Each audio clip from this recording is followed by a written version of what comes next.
Hi everybody, and welcome to the final episode in the Introduction to Climate Change course. Now, in this lesson, we are going to continue talking about what we can do to try to save the planet. And today's topic is going to be action slash activism. And we will define activism later on, but something that I want to start with is that although we have the power, like we've talked about before in earlier lessons, to make changes such as our carbon footprint that will lower our emissions, what we really depend on to make fast cuts to our carbon emissions is action from governments. So laws that say that we have to stop emitting carbon dioxide by this year, or laws that say we have to put up a lot more solar panels, windmills, and set up a lot more dams for water energy. And although we can't vote for our representatives, unfortunately, it's actually their job to vote for us. We can show them that an issue is very important to us and that as their voters, they should represent us and vote for an issue. So in the case of climate, to make it more straightforward, we can show them that climate change is extremely important to us and that because a lot of their constituents or the people that the representative is voting for care about climate change and want to cut down our emissions, they should then vote for things that will cut down our emissions.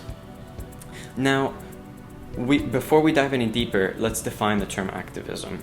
Now, one example of activism would be to put pressure on your representatives to vote in a certain way, but in general, the term activism just means to act either by yourself or in a group to show that an issue is extremely important to you or to a large group of people. And another example of this would be a protest, where you hope to gather a lot of people, get news articles written about it, and just attention on a subject so that people start to learn and care about the subject. And another form of activism, which is a little more formal and direct than protesting, would be called lobbying.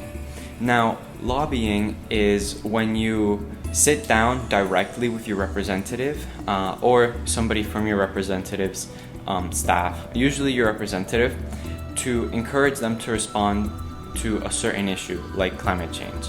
And just to clear some things up, a representative is that government official that we were talking about before. So somebody who's elected to vote on you on certain issues, vote for you on certain issues. And lobbying is usually in a small group, like 5 to 7 people. It doesn't have to be that, but it's usually a small, direct conversation where you come in to represent a large group of their constituents. And constituents, like we said, is just anybody that they represent. And you tell them, this is extremely popular among your constituents, and so you should vote for this. And lobbying is a very powerful tool, and it can help influence representatives.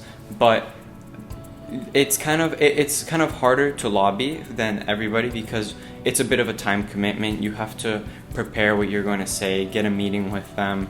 Usually you lobby through an organization, and we're going to talk about what that means soon.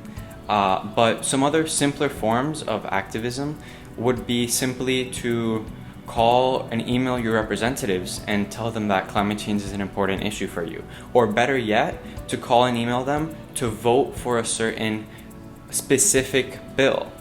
And one example of a specific bill, now this is current, so maybe it's outdated by the time you watch this, would be a price on carbon. Now, to give you a really quick rundown on a price on carbon, it just means to tax the people who emit the most carbon, so really companies and companies with factories and a lot of emissions, tax them for the carbon that they're emitting into the atmosphere because it's having very expensive effects on the earth.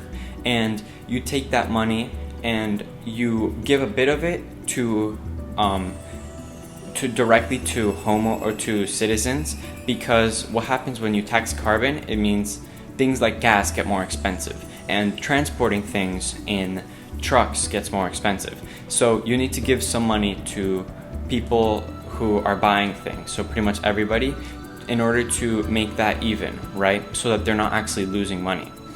And also you take a lot of that other money and you invest it into green technology, like solar panels, windmills, dams. Now, a carbon tax is just one example, and the idea is that when you make one thing more expensive, it makes other alternatives more popular, like solar panels, because it would be cheaper than just oil, especially when you're taxing oil and you're not taxing solar panels.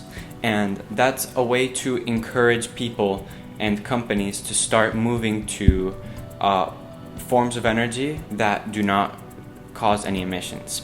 And if you don't fully understand that, there are more resources in the links I sent below in the descriptions for you to learn more about it. Now, that's just one example, and you don't have to call anybody and say that they should vote for it, especially if you don't fully understand it. Now, just to get back to some organizations that you could learn from or work with or volunteer for, here are some examples of organizations. Now, there's a lot of these, definitely more than 3. I couldn't fit all of them on a page, but I just wanted to include some really big ones. And a lot of these are politically aligned. So that's just something I want to warn everybody before you start clicking on links and sending emails. They might have views that you don't share. But one group that I definitely would say is very safe to start with is Citizens Climate Lobby. Its whole purpose is to work for climate issues with no political agenda. So it works with Republicans and Democrats and anybody else. Its main goal is just to put in carbon legislation. Put in legislation to cut down our carbon emissions. Now, they're the organization that you could learn about the carbon price from. And even if, phone calls and lobbying and, doing research, sending emails doesn't sound like something that could appeal to you, there are a lot of simpler ways to spread climate awareness and help be an activist, even if you can't vote. And there are things that are as simple as sharing your concerns with an adult who can vote, or sharing knowledge around your community. After this course, you know a lot about climate change. You know about ecosystems, the effects of climate change all around the world. You know about renewable energy, about activism now, and about a little bit how the laws around climate change work. And there's a lot of knowledge there to spread, and by sharing some knowledge and teaching people things who may not know, it helps them make this issue more obvious to them, and it just makes them more encouraged to act on it. So there's plenty of ways that you can get involved. And one thing I want to leave everybody with before we end off this course is that like I said, there's many ways to get involved. And if you're not sure how, you can always look through the videos. There's ways to decrease your carbon footprint, many ways to act from this video, and other small things that you can, share with your parents. And the only thing that we shouldn't be doing is waiting around, because as I'm sure you know now, this issue is very time sensitive, and it's really important that we get as many people working on this as possible.